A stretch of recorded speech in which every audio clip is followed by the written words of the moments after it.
نعم بسم الله الرحمن الرحيم الحمد لله رب العالمين والصلاة والسلام على رسول الله صلى الله عليه وسلم وعلى آله وأصحابه ومن أسار على سنته إلى يوم الدين. إخوة في الله السلام عليكم ورحمة الله وبركاته. amatenda amalungi ga Allah subhanahu jalla wa ala tumubaza Allah atusinkanyiza nateera tusaba Allah atukumire obusiraamu bwaffe atukumire kubwo atuttire kubwo tumonjagira Allah subhanahu wa ta'ala era atunywereze ku nkola y'owekitiibwa Muhammadin sallallahu alayhi wa sallam. Olwaleero insha Allah dakiika si nnyingi nnyo tugenda kubeera nga tujjukanya ku kigambo ekipya ennyo abangi kye bamanyi ng'ekipya nankubadde nga mwana wattu kikadde. Nabbi bwe yagamba mu hadithi makulu gaayo nti eddiini eno yajjanga ŋŋenyi era bw'etyo ejja kuddayo nga ŋŋenyi. Kyeri yetegeeza mu kyo oba nabbi kyeyali yategeeza mu makulu ga hadithi eyo nti obusiraamu bwagenda okujja mu bantu nga obusiraamu ebintu bye bwogerako mwattu abantu babirabanga ebigenyi kubanga nga bipya mu magezi gaabwe ne mu bulamu bwabwe. Ne bwe gutyo obusiraamu bujja kusigala nga buyina enkola yaabwo nga buli bantu abajja okusinziira ku mirembe egy'enjawulo basigala balaba nga obusiraamu kye buleese oba kye bwogerako kigenyi. Nabwe kityo nabbi kye yali ategeeza mu hadithi nti bada al islaamu gharib wa sataudu gharib, nti obusiraamu bwatandika nga bugenyi era bwe gutyo bujja kuddayo nga bugenyi. Bwatyo nabbi amaliriza nno nti naye beesiimye abanaagenda n'omugenyi oyo. Tusaba Allah subhanahu wa ta'ala abe nga tuteekamu abo abanaawangala n'omugenyi busiraamu kubanga mwana wattu kijja kubeera nga kyabuvunaanyizibwa nnyo mu mbeera efaanaganako bwetyo insha Allahu ta'ala. Na kakati nga tugenda mu maaso n'embeera efaanaganako bwetyo olwaleero twagadde tube nga topiki yaffe egamba nti sunna ku ntikko. Sunna ku ntikko gwe mutwe gwaffe insha Allahu ta'ala. Sunna ku ntikko gwe mutwe gwaffe ogwaleero. Wa barakallahu fikum wa jazakum Allahu kulla li khair. Baddu ba Allah tukikkanyeko bulungi nti omuntu yenna neekwata ku sunna abantu abamwetoolodde bamulabanga ali bakawadisa omuntu ow'emabega atamanyi nansi butya bwetambula. Buli lwekwata ku sunna mwattu osisinkana nga abantu bayinza n'okukusekerera nti gwe wavaako tomanyi na kulya bulamu totegeera nebigenda mu maaso olw'ensonga nti oli ku nkola gye bayita eya sunna. Kyekiri kye tugambye nti obusiraamu bwatandika bugenyi era bujja kuddayo omwana wattu nga bugenyi. Naye beesiimye abaana awangala n'omugenyi oyo. Nabwe gwe twekwate ku sunna twekwate ku busiraamu kubanga Allah subhanahu wa ta'ala bw'ayagala. Nga bwe tugambye nti omusomo gwaffe gugamba nti sunna ku ntikko. Lumu owekitiibwa Muhammad sallama bwe yali ng'atuwa ekifaananyi ky'omuntu ayekutte ku sunna ze yageraageranya omuntu oyo nga abantu abaali ku mulembe gw'owekitiibwa nabbi Nuh alayhi salatu wassalaam. Abantu ba nabbi Nuh alayhi salatu wassalaam ekiseera kyatuuka Allah n'asalawo abantu abo bazikirize. Allah n'alagira Nuh abajje eryato era mu lyato eryo ateekemu buli ekiyitibwa omukkiriza yenna na buli kiramu kyonna ekyali kiwangaalira ku nsi nga kiramu mu budde obwo. Owekitiibwa Muhammad yagamba nti bonna abayingira eryato lya nabbi Nuhu naja mwattu baawona amatabagali baawona na buli atayingira lyato liri yasaanawo era bwe gwali tewali na kimu kyalama mwattu kyasigalawo. Nabwe gutyo nabbi yenkanyankanya eryato lya nabbi Nuhu ne sunna ze n'agamba nti yenna omuntu aneekwata ku sunna madda ajja kubeera nga amaze okuwona na buli anaabeera ebweru wa sunna oyo omuntu ajja kuba amaze munnange okuzikirira n'okubeera nti obulamu bwe bujja kubeera mu matigga nabwe gutyo ne kibeera nti munnange ke kaseera baddu ba Allah nze kamwa kwogera n'abatuuliza n'abandaba tuzze obujja ekiyitibwa sunna kubanga lyekkubo lyokka mwana wattu erigenda otuwonya tube n'emirembe wano ku nsi ne ku akhera mwana wattu olwaleero kigambo kye mbadde njagala okujjayo baddu ba Allah ezimu ku sunna z'owekitiibwa Muhammad sallama bigenda kukwatagana na mbeera engeri nze naawe gye tulyamu emmere n'engeri gye tukuzaamu abaana baffe nga balya obanga balya emmere awo mu ddiiru wetubeera tutudde baddu ba Allah olwaleero tuwangaalira mu mulembe oguyitibwa ogw'okuliisa ebyuma by'omuzungu mu biyita ebijiiko emmeeza ne bagijjuza ebyuma ekijiiko zino wuma buno bwambe banaatera kuleeta mbazzi ku mmeeza kubanga baagala ebyuma n'ebitiyo bijja kujja kubanga antwagala mirembe amakulu kati olwaleero abantu bettanidde nnyo ebyuma by'omuzungu zeewuma zino fooko zino sipuuni n'ebisigadde nga mu kulya emmere mwana wattu byebintu byetwettanira olwaleero era abaana baffe tubeera tubagabula mwana wattu tetubakubiriza kuliisa ngalo mwana wattu wabula tubattanira kubiriisa nga baliisa bijiiko ebyo bifooko biki nakubanga twagala abaana batambule n'omulembe mwana wattu tusaba Allah subhanahu wa ta'ala atuwa okutegeera obusiraamu buffe ne sunna naye abaffe sunna obusiraamu bugamba butya nga tuli ku dining obanga tuli mu ddiiro tuli emmere tugenda kukozesa hadithi ya sahabi omu sahabi yatunyumiza n'atugamba nti raaitu rasulallahi sallallahu alaihi wasallama yalaba owekitiibwa Muhammad sallama nga yaakulu bithalathi asabi' nga nabbi bwe yalinga alya ng'akozesa engalo 3 mu kulya engalo 3 ng'alya engalo zino 2 n'ensajja nabbi ze engalo ze yakozesanga mu kulya mwana wattu awo nga tukyasimbyewo akati baddu ba Allah nabbi yagamba nga sinaba kweyongerayo ti omuntu yenna yeekwata ku sunna yange faqad ahabbani oyo abanjagadde waman ahabbani na buli muntu yenna ananjagala yagamba nti tujja kubeera ffembi mu janna oba mu jjana nabwe gutyo senga omuntu yettanira okubeera nga sa sunna y'omubaka Muhammadi mu nkola kabonera akalaga okumwagala na buli omuntu olweyeesamba sunna kabonera akalaga obutaagala wakitiibwa Muhammadi sallallahu alaihi wasallam kati nabbi sahabi atugamba nti nalaba nabbi ng'aliisa engalo 3 engalo ezo 3 kiba kitegeeza nti omuddu wa Allah bw'obeera nga ogenda kulya ekintu kyonna mmere n'omala osuula wali ebyuma by'omuzungu ebiwuma ebifooko n'ebisigadde n'okozesa engalo zo mu kulya mwana wattu oba otadde sunna enkola y'omubaka Muhammad sallallahu alaihi wasallam mu nkola ey'okuliisa engalo kale ng'ekyesatu tukyadde ku bbali naye ati oliisizza enki engalo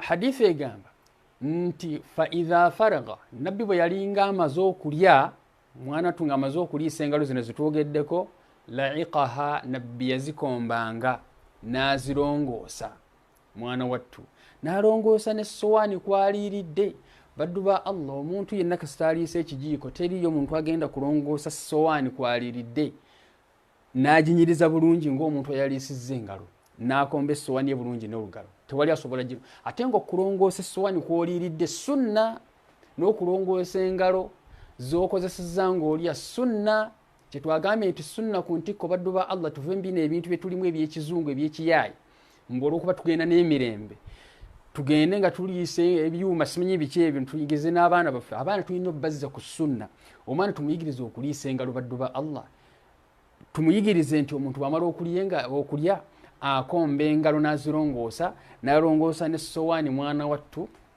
kwaliiridde eyo nno ye sunna y'enkola y'omubaka Muhammadi sallallahu alaihi wasallama mwana wattu nabbi yatuuka n'okugamba nti senga gwobeera nga zikuzitoweredde okubeera nga ozikomba, nabbi yatuuka n'okugamba nti at least ziwe neighbor wazikombere. Yali alaga obukulu bw'okukola kutya bw'okkomba engalo.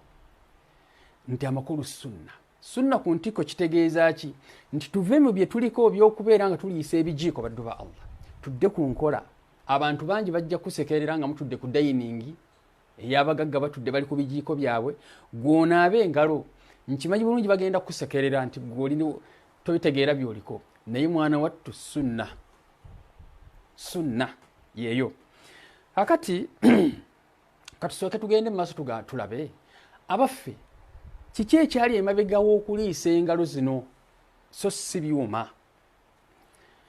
Myaka si mingi emabega awo mwana wattu, baddokita baakamala okuzuula, baddokita bano bascientists bano baakamala okukizuula just recent, nti senga wabeerawo abantu babiri ne muli ekika ky'emmere nga kimu, ne mukiriira ku ssaawa y'emu, ekika ky'emmere nga kimu, ne mukiriira ku budde bwe bumu, omu ku bo nga yaliisizza ngalo, omulala nga yaliisizza bino ebyuma by'abazungu ze bayita ejjiiko n'ebiwuma n'obwambe, munna mwalidde ekika ky'emmere kye kimu n'enva, naye ng'omu yaliisizza ngalo, omulala bijiiko.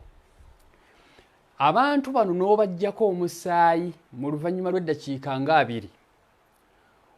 Jjukira mu musaayi muno munda mulimu bayita bu cells, obuwuka obubeera munda mu musaayi omwo, bubeera munda mu musaayi. Obuwuka obwo bayita bu cells obwo be bayita abasirikale b'omubiri. Abasirikale baki b'omubiri oba twandiyise abapoliisi. Abapoliisi abo bwe babeera mu mubiri nga balawuna omubiri gwo okulwanyisa endwadde yonna ebeera ekulumbye biizinillah ne bulgirwanyisa, n'obeera nti Allah subhanahu wa ta'ala ayisirizaako obulwadde obwo ne butakugonza, ne butakukuba wansi, oluusi ne butakuaffectinga kiwanvu, kubanga abasirikale bo b'amaanyi. Kyova olaba nti obulwadde buno bwa AIDS bwe bwali buzze obwa sirimu bwe bwali bwakajja, mwana wattu, obulwadde buno kye bwali bukola kwe kusooka okusannyalaza n'okunafuya abasirikale b'omubiri. Kasita obulwadde bwonna bujja nga busooka kunafuya abasirikale ba mubiri, obwo obulwadde bubeera buzibu nnyo, era kyova olaba nti obulwadde kikulu ekyo. Kati nga ne corona ono abadde yakajja, covid era corona covid yakajja oyo, era naye kyabadde aliko asooka kunafuya basirikale ba mubiri, kasita onafuwa ne bukuba wansi gwenga olwowedde mwana wattu. Kyetwagaddemu nti mu mubiri omuddu alina abasirikale abakuuma omubiri, babeera mu musaayi omwo bwe batambulira. Kati kyetwagaddeko, singa abantu bano babiri babadde balya emmere, yaliisizza engalo, omulala yaliisizza bijiiko, n'obajjako omusaayi nga twagala kukebera abasirikale ba mubiri mu ddakiika 2, ojja kusisinkana ng'omusajja yaliisizza engalo ng'abasirikale be ab'omubiri bayina amaanyi ag'enjawulo okusinga ono ayalidde ng'akozesa ebijiiko. Abasirikale bajja kubeera b'amaanyi nnyo, amakulu babeera redde okulwanyisa obulwadde bonna obugenda omwataakinga mu mubiri olw'abasirikale abo ab'amaanyi okusinga ono yaliisizza ebijiiko. Ne kiba nga kitegeeza ki? Nti omuntu ono yaliisizza ebijiiko abeera ne 80 abagiyita 95% okufuna obulwadde ne bumukuba ku ttaka. So omusajja aliisa engalo ze obulungi abeera ne 97% okubeera nti obulwadde tebumukuba ku ttaka. Amakulu alina abasirikale be ba'adallah abalwanyisa obulwadde obwo. Simanyi oba tubitegedde, naye nga nsaba Allah bitutegeeze. Tuli ku kigambo ekigamba sunna ku ntikko. Akati katusooke tutunuulire abasawo bano kitugambye nti nno ekyo bwe kityo bwe bakizuula. Katweyongereyo mu maaso. Nze naawe tuyinza kyapuruvinga tutya? Abasawo bano batuwa ekigambo okukyapuruvinga nze naawe, kuba by'abasawo tetubimanyi nnyo, ebyokutangaaza obuwuka mu musaayi na biki. Naye obusiraamu bannabbi yali ategeeza ky'okuliisa engalo zino kyekigendererwa. Mwana wattu Allah subhanahu wa ta'ala bwe yali ng'atonda omuddu ku ngalo kuno, ku butipusi buno, ku mitwe gy'engalo kuno, Allah subhanahu wa ta'ala yassaako obutuli, nga ku butuli buno obubeera ku ngalo kuno buli lw'okwata mu mmere ng'eyokya oba ng'ebuguma ng'eyokya tugambe ng'eyokya obutuli buno buzaala amazzi ago oba kujjako olutuuyotuuyo kuno. Olutuuyo olwo lujja emmere okutte ku kintu ekyokya, oluntu olwo ne lugenda ku kyokutte kyogenda okulya. Bw'oba ogenda okulya olutuuyo olwo oba oluzizi olwo ne lugendera ku mmere gy'ogenda okulya. Mwana wattu olutuuyo olwo Allah yaluteekamu ekyenjawulo nga kye kimu kye bakiyita digestion system reaction, ekiyambako emmere yo mu kubeera nti eri mu lubuto bagigaaya, okubeera kigiyambako emmere yo okutambula obulungi mu digestion system. Era mu mbeera y'emu limu ku ddagala mwattu Allah lyassaamu eri w'amaanyi abasirikale baffe ab'omubiri bali betwogeddeko nti buli lw'olya bw'otya akawungako omuceere, ettooke, lumonde ng'abadde ayokya n'obiteekayo mu kugaaya ogaayiramu amazzi ago ge twogeddeko agava ku ngalo n'ogamirirako. Bw'ogamirirako mu lubuto muli Allah n'atandika okubeera nga emmere agigaaya oba agisekula nga bwe kyetaagisa mu kugenda mu mubiri omwo. Abasirikale bali ne bafuna amaanyi ag'enjawulo baadallah. Kiba kitegeeza nti omusajja ayaliisizza ebijiiko aba amaze okumiisinga eddagala lino eribeera ku ngalo aba takyalifunye, kuba yaliisizza byuma by'abazungu ebyabayaaye. Oba olifiiriddwa amakulu abasirikale bo emmere egendagenda mu lubuto ebeere nga bwagifumbye mu ntamu nga terina kyeyongeddeko okuva ku bubumba buno Allah bwe yateeka mu ngalo. Ne kiba nga kitegeeza nti abasirikale bo kituufu bajja kufuna ebyokulya naye nga tebibiwa amaanyi. Nabwe gutyo ne kibeera nga kigamba kitabaddu ba Allah nti omuntu aliisizza engalo aba wa bbeeyi nnyo mu bulamu bw'omubiri okusinga omuntu aliisa ebyuma. Kyetwagambye nti kyovala nti basayansi batuuse n'okukizuula nti mwana wattu omuntu aliisa ebyuma ebbanga lituuka n'afuna ne kansa w'ebyenda. Afuna kansa w'ebyenda. Okay. Kati okuzuula amazzi gano ge twogeddeko baddu ba Allah tugazuula tutya?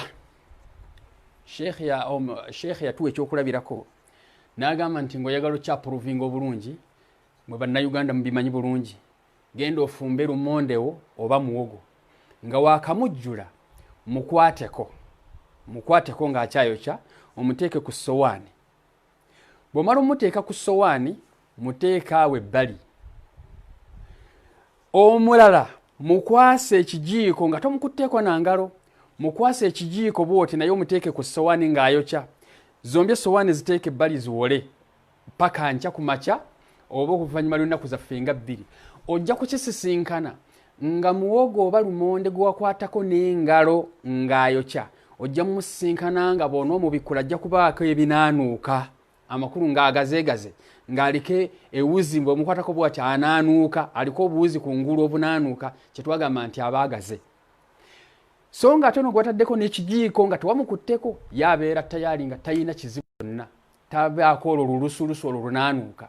Kiba kitegeeza nti amazzi gano agavudde ku ngalo ze twayogeddeko gasigala ku mmere eri gye twogeddeko nebeera nti oluzizi lw'oliirako mwana wattu ne lukuyambako mu digestion system n'okuwa abasirikale baffe omubiri. Kakati ekyo ye formula mwe tukozesa okumanya amazzi ago Allah subhanahu wa ta'ala ge yatutondera ku ngalo. Nabwe gutyo omuntu aliisa engalo abeera wa bbeeyi nnyo, yaganyulwa ennyo mu mmere ye okusinga omuntu aliisizza ekijiiko. Nga tumaliriza ensonga zino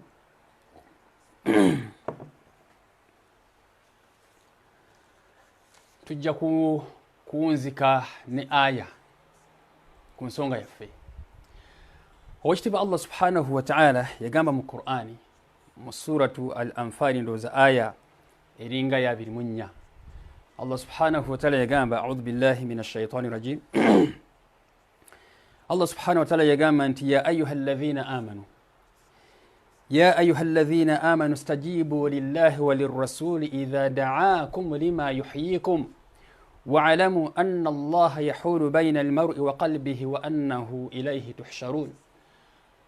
آية نبتوبة جتنولي دبدوبة الله erimu embeera 3 naye nga buli emu yeewuunyisa.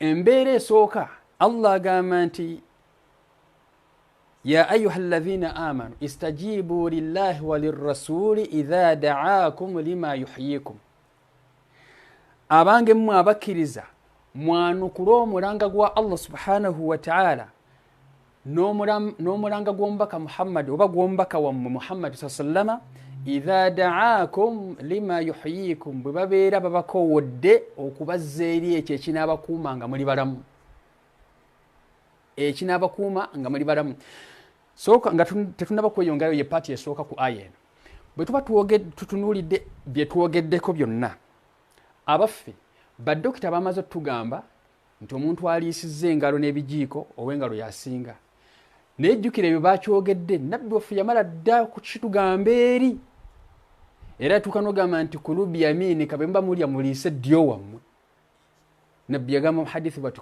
kulu biyaminika liisa ddyowo okiraba bulungi kati we twebuuliza kuba dokita bana baakamala okutugamba bino wammanga mu myaka gino egyakakati ne nabbi yatugamba olubereberye ku bombi ani asinga okubeera dokita wa waggulu ansa nnyangu nnyo nti owekitiibwa Muhammad ye kabaka w'abadokita bonna kubanga yakyogerako dda baddu ba Allah tekibeera kya buli azaamaanya okubeerawo nga tetumusaliddeeko nti Allahumma salli ala Muhammadi wa ala ali Muhammadi kama sallaita ala Ibrahim wa ala ali Ibrahim innaka hamidul majid Allahumma barik ala Muhammad wa ala ali Muhammad kama barakta ala Ibrahim wa ala ali Ibrahim innaka hamidul majid Allah museeko okusaasira ekitiibwa Muhammad kubanga yikamala byonna wallahi olw'ensonga nti ye dokita yatuwa kino kati Allah konfaminga ensonga zino ng'agamba nti abange mmwe abakkiriza istajibu lillahi mwanukula omulanga gwa Allah walirrasuli idha da'akum lima yuhyikum n'omulanga gw'omubaka Muhammad ebbanga lyebamalanga babakowodde eri ekyo kinaabakuuma nga muli balamu kati baddu ba Allah kiba kitegeeza nti omuntu aliise engalo ayina percentage nene okukuuma omubiri gwe nga mulamu nga bwe tukirabye ku ebyuma analiisa fooko eyo paati emu baddu ba Allah tugyegendereze nti Allah subhanahu wa ta'ala amaze okubeera nti nno ekyakitukubiriza paati ey'okubiri Allah subhanahu wa ta'ala agamba nti wa'alamu anna Allah yahulu bayna al-mar'i wa qalbihi mukitegeere nti Allah yeetoolola dda ekiyitibwa omuntu n'omwoyo gwe Allah yeetoolola dda omuntu amakulu Allah amanyi bulungi biki ebigenda okukuuma ng'oli mulamu mu mubiri na kiki ekinakuuma omubiri omutima gwona nagwo nga mulamu mwana wattu kati ku by'omubiri Allah subhanahu wa ta'ala yayisiza mu ekitiibwa Muhammad n'atubuulira ki ekigenda okukuuma ng'oli mulamu kwe kulya ng'ogoberedde sunna baddu ba Allah ekyo kikulu nnyo baddu ba Allah kikulu nnyo ekyo nno ekyokubiri mu aya eno ekyokusatu Allah n'agamba nti wa annahu ilayhi tuhsharun kano nno kakulu nawankubadde Allah kubirizza nti yanukula omulanga gwa Allah n'ogw'omubaka Muhammad ebbanga lyebamalanga babakowodde eri ekyo kinaabakuuma nga muli balamu naye kitegeeza nti nawankubadde nga ogoberedde Allah n'omubaka byebanakubira nga oli mulamu naye era kijjukire nti wa annahu ilayhi tuhsharun kyaddaaki era ojja mumusinkana Allah amakulu era ojja kufa nawankubadde nga ssebo byonna obigoberedde kituufu twagambye dda percentage yo aliisizza engalo ebeera nnene ku kubeera ng'oli mulamu naye era ekiseera kijja kutuuka okola otya obeere nga munnange ofa osisinkane Allah subhanahu wa ta'ala kakati omunafu w'obwongo wagambira nti kakati bwe gubanga ffena tugenda kufa kati then ki ekintawaanya n'okuliisa engalo ng'ate ffena tugenda kufa n'oweebijiika ajja kufa nange ow'engalo ngenda kufa eyo entegeera eba nnafu lwaki anti ojja kusigala ng'aliisizza engalo ye yakusinga lwaki olw'ensonga ekisookera ddala ojja kuba otadde enkola aya eno mu nkola egamba nti istajibu lillahi walirrasuli idha da'akum okiraba bulungi ojja kuba otadde mu nkola eno aya egamba nti oyanukudde omulanga gwa Allah n'omubaka kubanga be bakugambye nti liisa engalo ezo empeera weeziri amakulu nga muli ku lujjuliro nga mulya aliisizza engalo n'ebijiiko mwenna temuvaawo na mpeera ze zimu abadan gw'ovaawo ng'ofunye empeera ez'enjawulo aliisizza engalo mwana wattu ekyo kimu ekyokubiri nga bwe twagambye dda nti obulamu bwo bubeera ku percentage nneneko y'okubeera nti Allah ayinza okuyisizaako n'owangala ebirwadde ebikansa nebibeera nti ebikulumba mangu omuntu alemedde ku bijiika abeera ne percentage nnene okulumbwa agalwadde ag'enjawulo sinakindi Allah n'amuyisirizaako n'akola atya n'ava ku nsi eno awo wennyini bw'ogamba nti ffenna ntitulwa kufa tolaba nti singa Allah akugerera nga bwe twagambye edda abasawo bagambye nti nno omuntu aliisa ebyuma alina percentage nene okulwala kansa. So ng'olwala kansa oyo n'akutta tolaba nti gwoba ofuuse ensonga y'okuviirako okufaako, ate nga Allah yagamba nti wala tulqu aidikum ila tahaluka, nga Allah yagamba temwesuulanga mu bizibu nga mulaba. N'olw'ensonga tuba tusigala tugamba tubaddu ba Allah, omuntu alisizza engalo mwana wattu yasinga obulungi. Maliriza n'ekigambo ky'omumanyi omu ayitibwa Qatada radiyallahu anhu bwe yali ng'awunzika ku aya eno gye tugambye nti abange tuwulirize nnyo Allah n'omubaka ng'atukoowodde eri ekyo kinaabeera nti kituwa ku bulamu.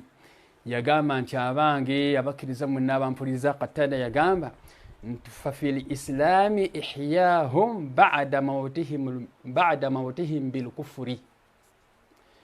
Qatada yagamba nti fafil islami ihyahum, abange mukitegeere nti obulamu bwammwe bwonna obusiraamu bwabusomesaako amakulu nti omuntu okubeera omulamu omulungi busiraamu alina kubeera ng'agoberera busiraamu obanga assa mu nkola obusiraamu. Amakulu sunna kuki?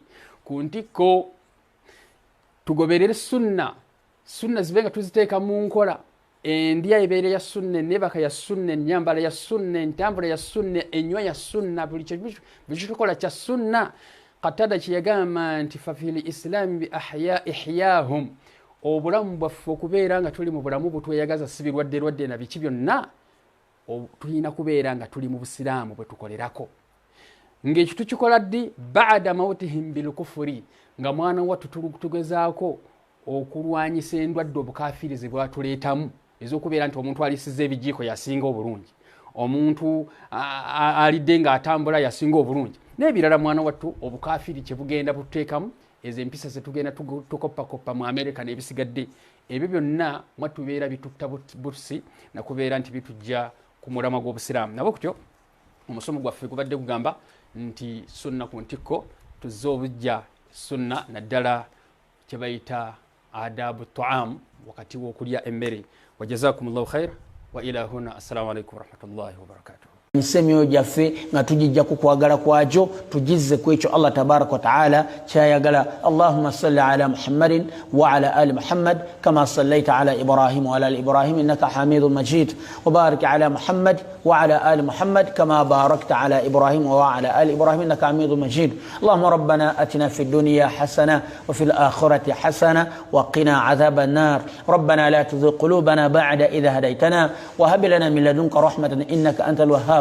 ربنا ظلمنا أنفسنا وإن لم تغفر لنا وترحمنا لنكونن من الخاسرين. ربنا اغفر لنا والوالدين وارحمهم كما ربونا صغار. اللهم اغفر للمؤمنين والمؤمنات والمسلمين والمسلمات الأحياء منهم والأموات. اللهم انصر المجاهدين في سبيل الله في كل مكان برحمتك يا أرحم الراحمين. وصل اللهم على نبينا محمد وعلى آله وصحبه وسلم والحمد لله رب العالمين. السلام عليكم ورحمة الله وبركاته.